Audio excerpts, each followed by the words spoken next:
Bus eh, no? Punta kami sa Ola Red. Wala naman akong planong bilhin. Pero titingin lang kami. Tingnan natin kung ano mabibili namin. Tingin lang muna tayo, guys. Maulap. Hindi siya masyadong. Sana ganyan lang huwag umulan. Mag-ama ko. At syempre, dito ka.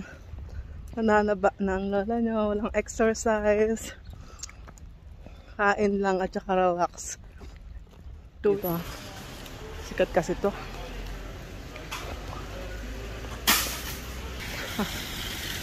Ade.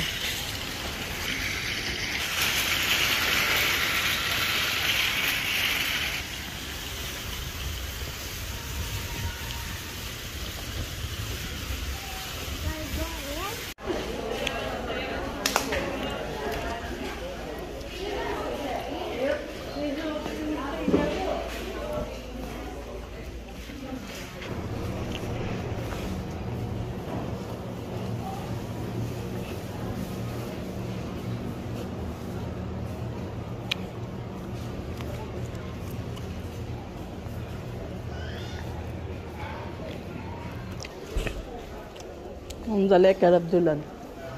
Så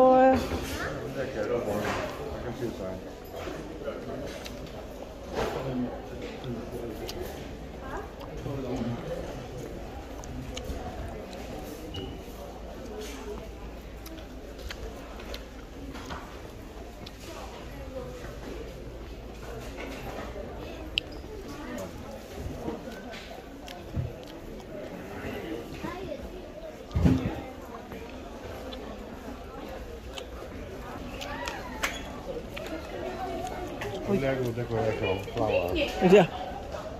They have also how much is here.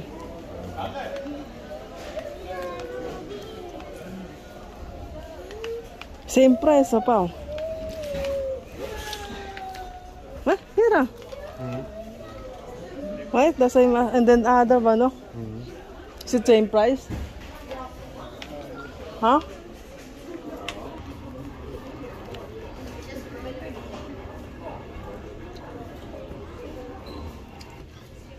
Laki ang laki. Asnil! Oh, dumo ka. Hola. Yeah! Okay. So, ayan. Lalabas na kami ng Ola Red. Wala naman kami masyadong binili. Konti lang. At wala naman kami masyadong kailangan. So, marami pa rin nagpa-park dito. Tuloy na kami sa aming next stop. Gothenburg naman. Sa Gothenburg, gusto ko lang dumaan sa Asian boutique yan. And see you na lang sa Gothenburg, guys. Si Bebe nakabili siya ng Pokemon. And then ako naman yung ilang bra at saka pantulog. So yun lang, guys.